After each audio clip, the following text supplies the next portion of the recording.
El sábado, en su primer discurso como presidente de la República, Yamandu Orsi habló de distintos temas, marcó sus prioridades, habló, por ejemplo, de la primera infancia, de la seguridad y también destacó algunas figuras de nuestro país. Uno de ellos, el doctor Marcos Carámbula, que lo conoce muy bien. De hecho, Orsi dijo: llego acá gracias a las enseñanzas de Carámbula. Bueno, con Marcos estaremos hablando esta noche. También tendremos el análisis de Daniel Chaschetti. Bienvenidas, bienvenidos. Así comienza la B.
Y en este lunes de carnaval estamos en vivo aquí en Lado B, en la pantalla de TV Ciudad, y es un gusto recibir al doctor Marcos Carámbula. Marcos, ¿cómo andas? Bienvenido. Con mucho gusto estar con ustedes, Gubelmar, con este programa tan bueno. Bueno, siempre es un gusto recibirte. ¿Cómo tomaste el otro día, no? Yo lo citaba recién en la introducción, en ese discurso que da Yamandu Orsi, primero como presidente.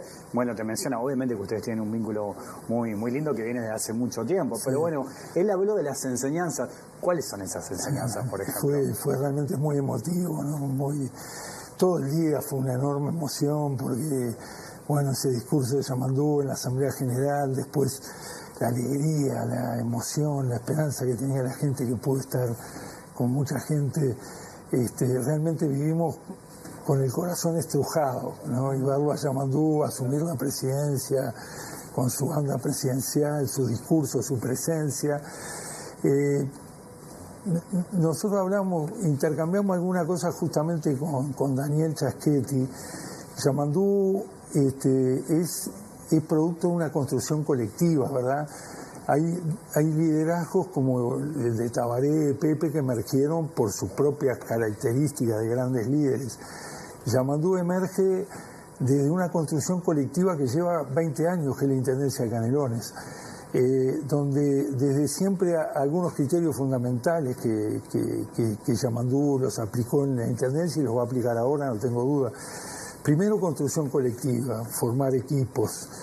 Segundo, contacto permanente con la gente, ¿verdad? Nosotros en los primeros años que teníamos una situación muy difícil y la gente nos reclamaba con razón todo lo que faltaba, bueno, íbamos todos los días estábamos 24 horas por 24 horas, esa era la consigna, escuchando a los vecinos y vecinas de Canelones, algunos lugares más críticos que otros, y bueno, en la medida que íbamos pudiendo resolver los problemas, lo íbamos transmitiendo, pero al principio fue una etapa muy dura, y después más que nunca ese contacto con la población. Muchas veces el gobernante, eso lo aprendí como intendente, el gobernante piensa que una prioridad en un pueblo, y Canelones tiene 32 municipios, va a tener ahora, la prioridad está el cosa, y sin embargo lo que los vecinos plantean es otra. Lo dice Petro, y para mí eso es muy importante. El que piensa que desde el gobierno va a ser un cambio radical, un cambio, se equivoca. Es el gobierno y el pueblo organizado, y esas son las fortalezas que tiene este gobierno del frente, que lo vimos el sábado, ¿verdad?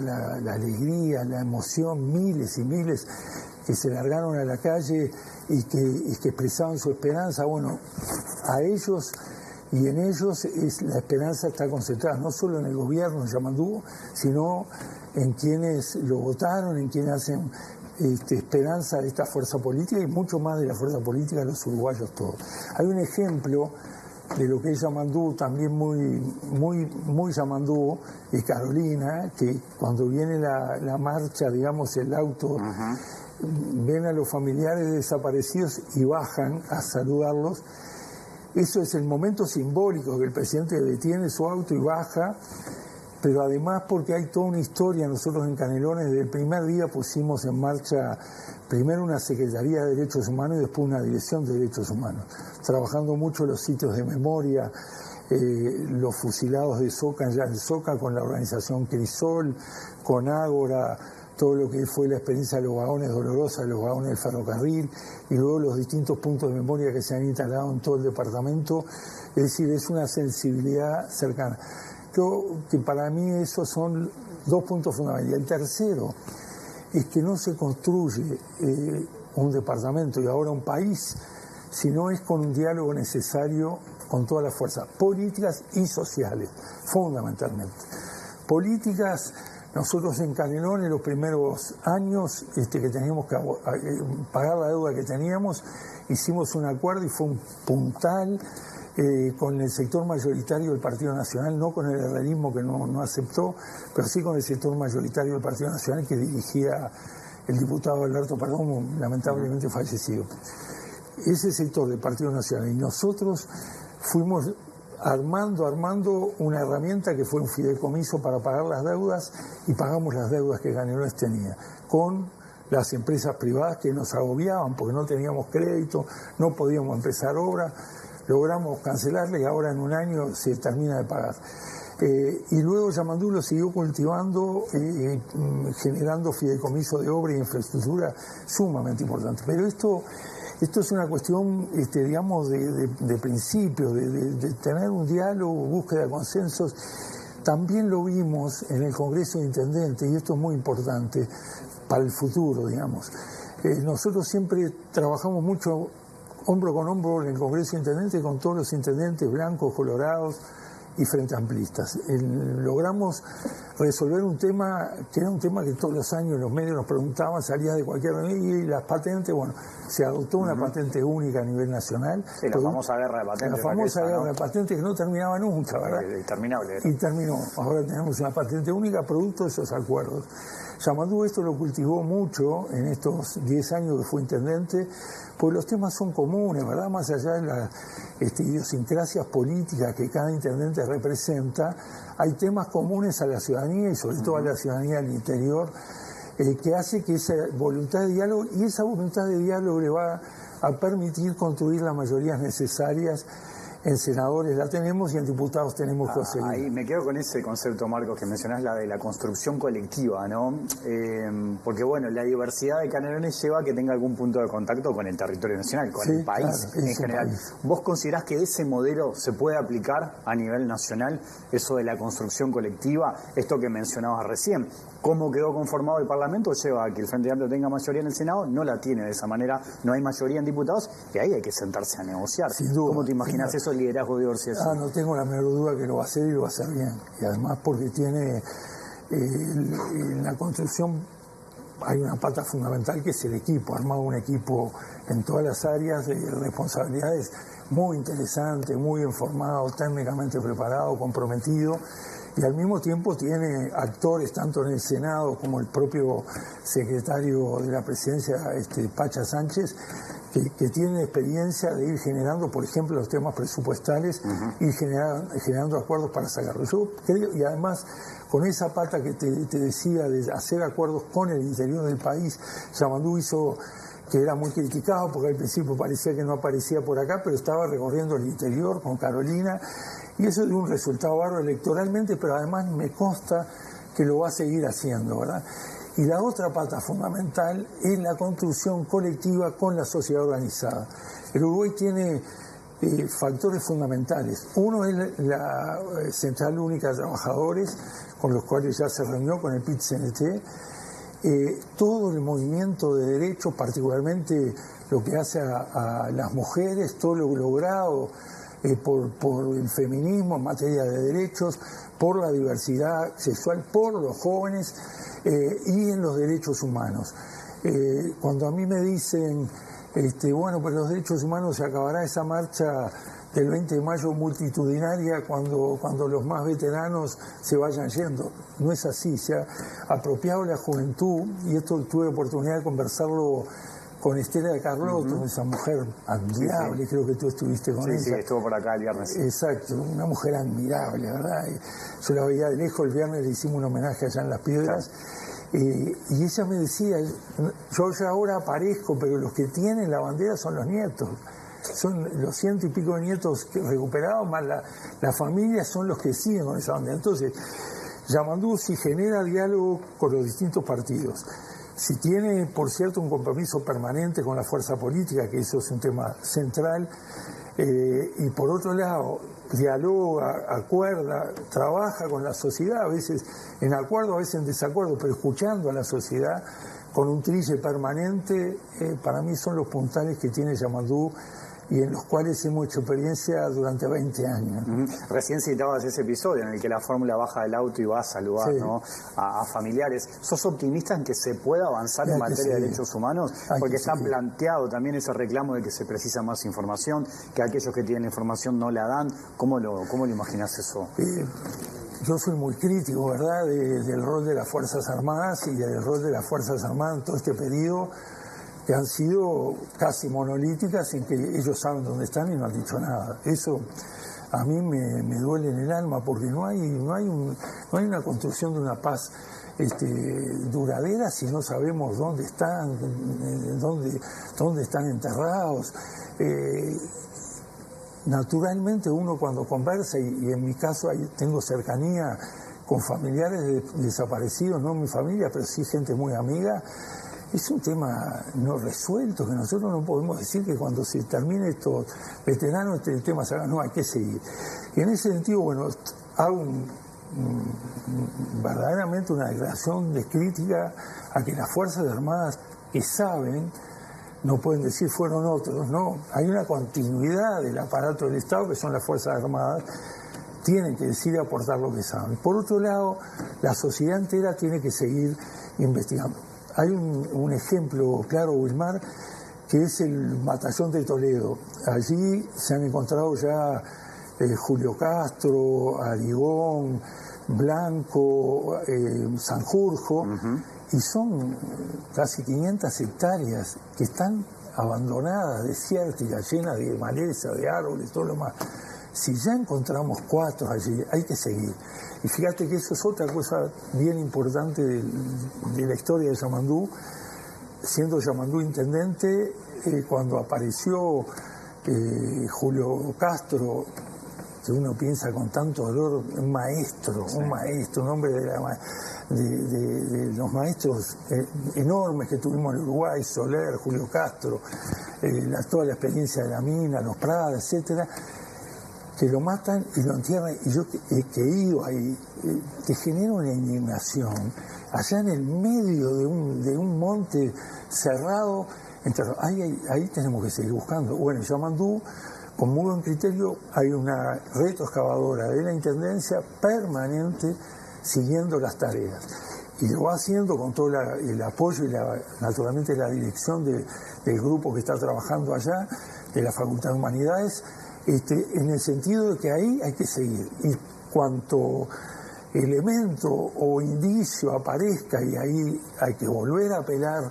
a que seguramente hubo soldados que fueron parte de haberlos enterrado, seguramente no fueron los oficiales más jerárquicos los que lo enterraron, por ahí ojalá, porque además nos queda poco tiempo de vida cada uno de ellos, tenemos que seguir hasta encontrarlos. Creo que esa es una tarea prioritaria. El otro día en su discurso, Orsi, además de tender puentes, ¿no? Porque fue por ese lado también, él marcó algunas prioridades, habló de primera infancia, un tema que he conversado contigo más de una ocasión y sé que te interesa mucho también, habló de seguridad, habló de mejorar la calidad del empleo.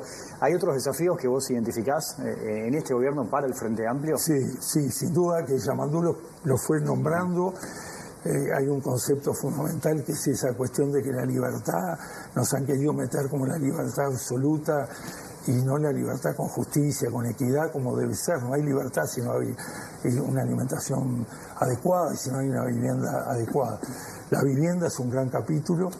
La vulnerabilidad de la vivienda, sobre todo en todo el área metropolitana, en la periferia del área metropolitana, Montevideo, Canelones, también otros lugares del interior, pero ahí es donde se concentra la mayor vulnerabilidad, es un tema central.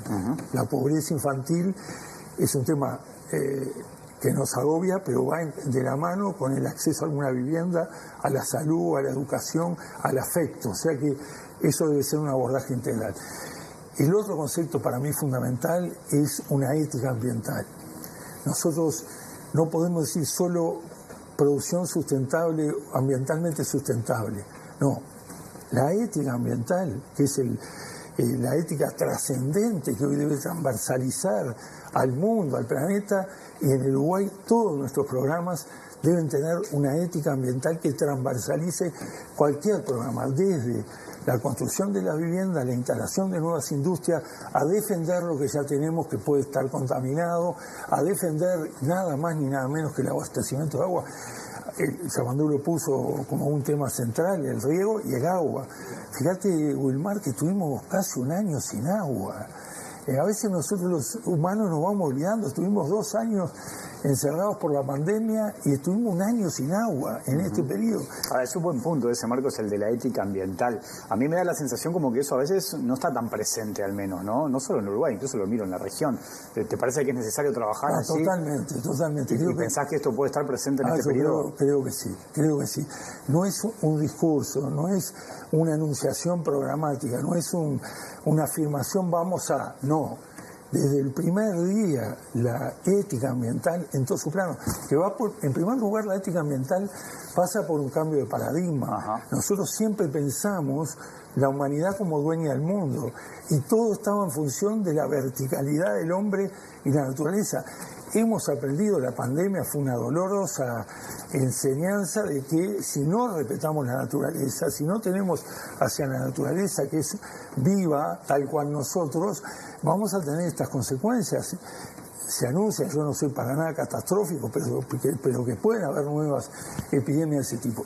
Y entonces, si no entendemos que nosotros debemos construir un país y una región con un concepto de ética, defensa del agua, defensa de la forestación, de los árboles, de la naturaleza, defensa de los animales, defensa de los ciclos biológicos. Pero vos considerás que eso queda en segundo plano muchas veces detrás de la producción, por ejemplo, del factor económico. Claro, y muchas veces nosotros, naturalmente, un país chico como el nuestro, estamos siempre pendientes de que lleguen inversiones que nos generen puestos de trabajo. Eso es fundamental, inversiones que generen puestos de trabajo, pero que tienen que estar atravesados por esa ética que es fundamental. Ahora que hablabas del agua, bueno, ahora hoy lo escuchaba al Pachá Sánchez, secretario de Presidencia, decir que van a renegociar el proyecto Arasatí. Sí. Ese es un desafío que va a tener el Frente Amplio, en realidad, ya que hablamos de ética ambiental, por ejemplo, ¿no? Ese es un concepto absolutamente ético, desde el tema del río, desde el tema de la toma del río, del tema de la reserva del río, que puede estar contaminada o que la salinidad no sea la adecuada, hasta el cuidado que hay que tener con el ser humano. Y por otro lado, yo creo, lo marcó Yamandú, nuestra prioridad es hacer la represa de Casopá. Nosotros debemos concentrar todos los esfuerzos hacia construir esa represa de Casopá que nos va a duplicar lo que hoy tenemos con Paso Severino, ¿no?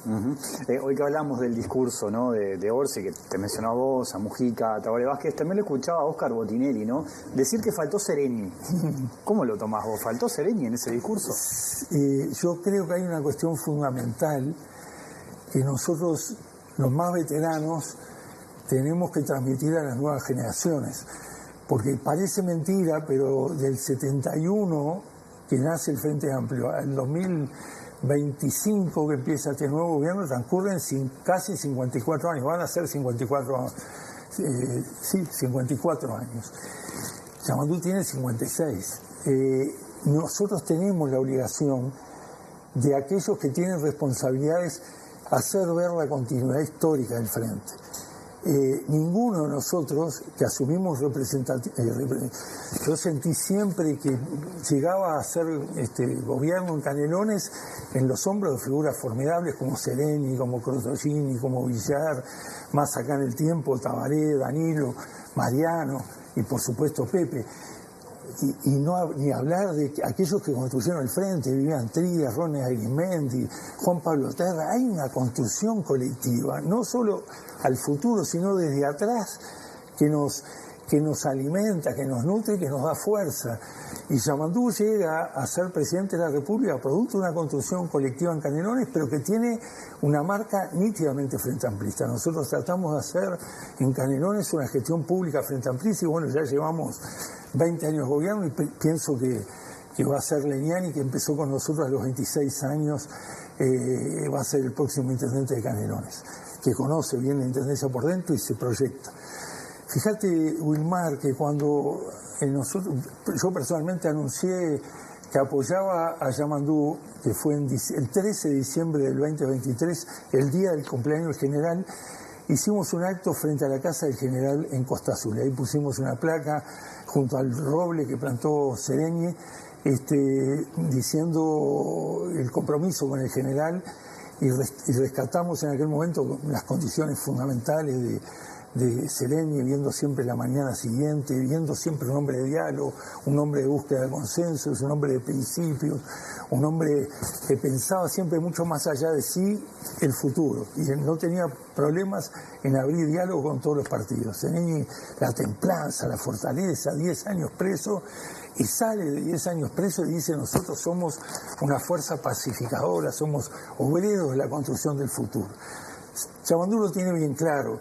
Y tal vez en un discurso que fue, a mi entender, muy completo, porque delineó todos los grandes perfiles de lo que va a ser su programa de gobierno, cuando habla de la república y de la democracia, sin duda hay dos grandes, junto con todo el pueblo uruguayo que peleó por la democracia, los trabajadores, la gente de la cultura, los estudiantes del interior y del campo y de Montevideo, hay dos grandes figuras. Sereñi preso, Wilson en el exilio, fueron dos grandes paladines de la democracia y de la libertad. Sin duda, lo va a tener presente Yamandú. No te olvides que en Canelones justamente está la Plaza Sereñi, frente a donde él estaba. La ruta 102 lleva el nombre de Wilson Ferreira, hay un monumento a Wilson, o sea, lo tiene plenamente asumido. Como también tiene plenamente asumido el concepto artiguista de la patria federal, de la soberanía particular de los pueblos, de lo que es la equidad necesaria donde los más postergados serán los más privilegiados. Es profesor de historia y ha asumido esto con mucha fuerza. Así que si no se expresó en el primer discurso, sin duda va a estar presente Sereñi, Artigas, los grandes pioneros del Frente a lo largo de su gestión, ¿no? En este repaso histórico que hacías del Frente Amplio, nombrando a figuras importantes, lo conecto con lo siguiente, con la renovación. De hecho, en el Parlamento hay una renovación muy importante, muchas personas jóvenes, hombres y mujeres. ¿Cómo estás viendo el Frente Amplio parado en eso, en la renovación? Porque más allá de sus problemas de salud, Mujica fue muy importante también en la campaña, claro, ¿no? Claro. ¿Cómo lo ves eso?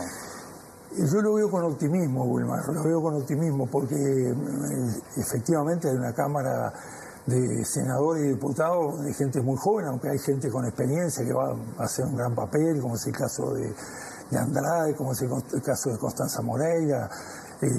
No sé qué va a pasar en el futuro, si Vergara será el intendente o no, pero Vergara o Linian Quechichán van a ser muy buenos parlamentarios y algunos de los parlamentarios senadores del MPP tienen experiencia.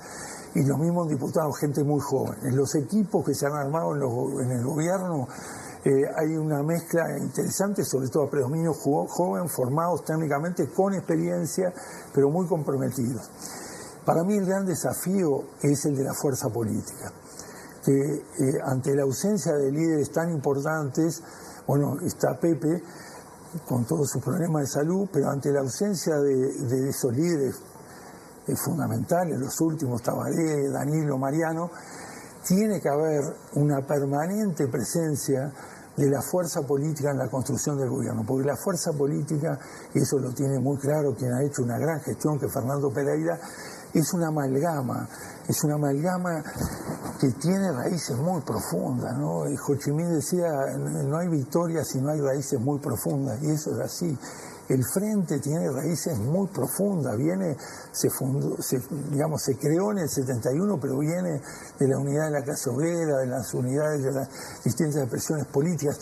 En esas raíces los jóvenes tienen que nutrirse, y los más veteranos tenemos la obligación de hacer llegar esa opinión. Y vos sentís eso, porque acá voy a tu caso, voy a tu ejemplo, porque bueno, eso mismo que decía Orsi, las enseñanzas de Marcos Carámbula, Orsi se forma políticamente a tu lado, porque bueno, vos fuiste intendente de Canelones y él estaba al lado tuyo, él trabajó contigo, él te vio trabajar y después tomó la posta. O sea, esos referentes vos los notás hoy en el Frente Amplio y que los jóvenes además se acercan a ellos. A mí me parece que sigue habiendo referentes muy interesantes en los distintos planos y en las distintas corrientes ideológicas. Porque también lo conecto con quizás otra forma de hacer política, ¿no? Más allá de que yo entiendo eso que vos decías, el valor del territorio, de recorrer los municipios, de escuchar qué es lo que te está diciendo la gente. Hoy las nuevas generaciones quizá vienen también incorporando otros elementos para hacer política, que eso es un desafío para la política en general también, ¿no? Es exactamente. Mira, yo pongo el ejemplo de algunas veces que conversé con Tabaré. Tabaré era un hombre de la teja, como Pepe de Chacarero, y Yamandú, que viene de la medianero de la chacra de Canelón y después almacenero. Tabaré me decía una cosa para mí fundamental. Cuando él tomaba decisiones, y el presidente muchas veces está en soledad para tomar decisiones, y él tenía esa cuestión de acierto, error, de corregir si se equivocaba, estaba siempre abierto, pero siempre se ponía en el lugar de qué pensarían sus vecinos de la teja. Entonces, el territorio, tus raíces personales, familiares, del barrio, de lo cotidiano, juegan un rol fundamental. Y a eso debe agregarse esto que vos me decías. Todos nosotros, entiendo que nosotros los viejos, al costado, no debemos tener ni asumir ninguna responsabilidad, no nos corresponde. Porque además hay un mundo totalmente diferente, Wilmar. El mundo de ustedes, de la comunicación, por ejemplo, es totalmente diferente. Antes la comunicación radial o la comunicación televisiva era todo. Ahora se multiplica hoy con el celular, hoy, en la horizontalidad de las redes, y de repente hay falsas noticias, cosas que no son confirmadas. Es decir, ahí el periodismo tiene un rol, el periodismo serio tiene un rol fundamental de informar con rigor, no digo con neutralidad, informar con rigor. Y entonces los nuevos desafíos, yo me doy cuenta que con 77 años estoy a 50 y pico de años de mi nieto mayor, o más de 60, casi 70 años de mi nieto más chico. Estoy muy lejos, pero hay valores como es la unidad, como es la construcción colectiva, como es la voluntad de diálogo, como es esto que decimos de escuchar siempre a la gente, a la fuerza política y a la sociedad organizada.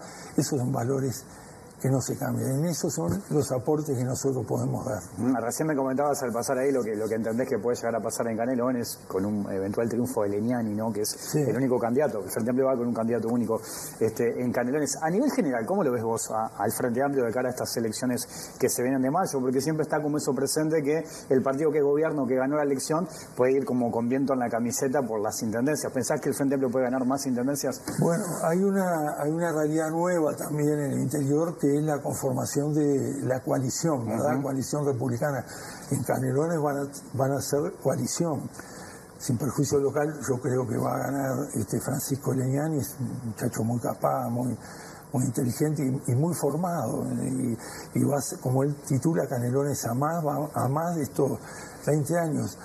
Intercambiando con algún politólogo amigo, me decía, bueno, es una siembra que se da en Canelones durante 20 años. Gran parte del equipo de Yamandú viene de esos 20 años de gestión en Canelones.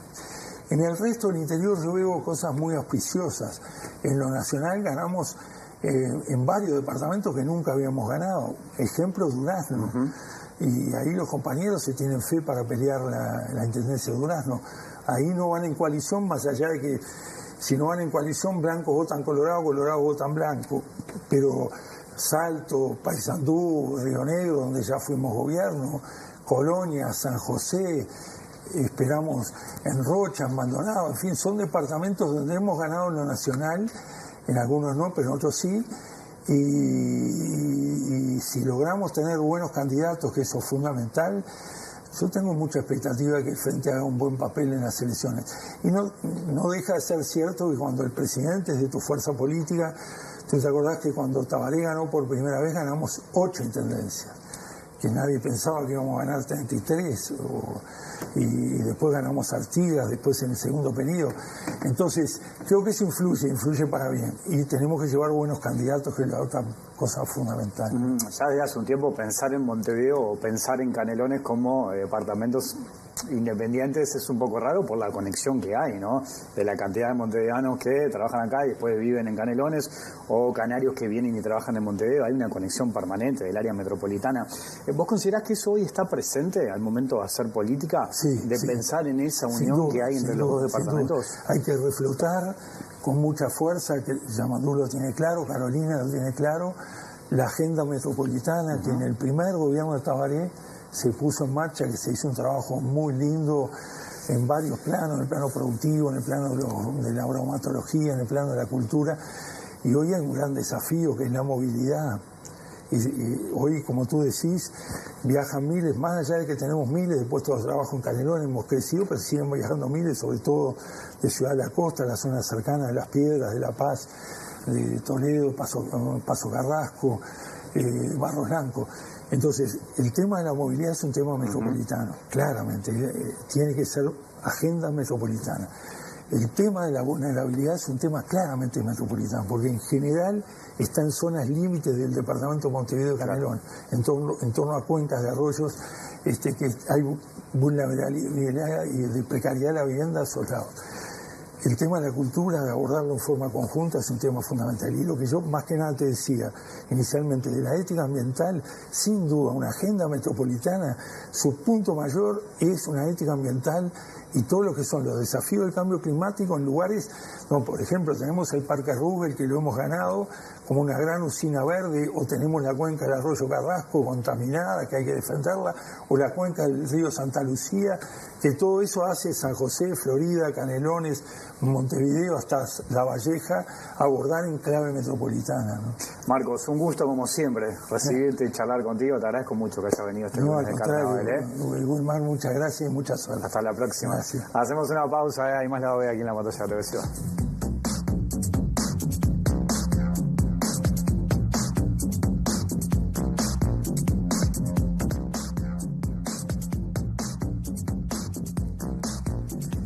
En esta jornada, el secretario de la Presidencia, Alejandro Sánchez, confirmó que en este mes de marzo el economista Hugo Bay, que forma parte del Instituto Cuesta Duarte del PIT-CNT, será el encargado de llevar adelante el diálogo que busca, entre otras cosas, discutir aspectos de la reforma de la seguridad social.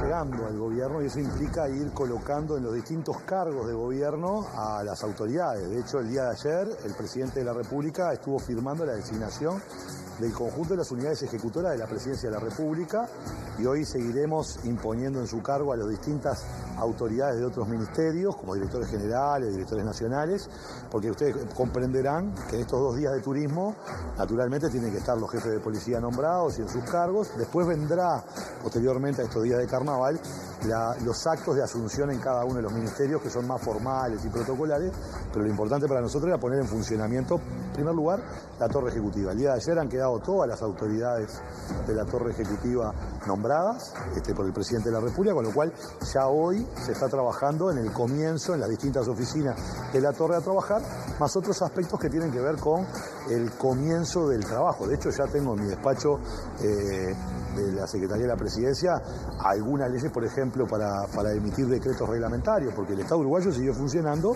y nosotros estamos tratando de ponernos a rueda después de un enorme esfuerzo que hicimos para llegar al gobierno nacional, bueno, teníamos muchas ganas de empezar a trabajar. Todavía quedan todo el conjunto de las agencias, entes autónomos que requieren, por ejemplo, muchos de ellos veña del Senado de la República, y nuestro objetivo o nuestra intención es que la semana próxima poder empezar a remitir veñas de los distintos entes autónomos para que el Senado de la República comience a considerarlas en el mes que está corriendo.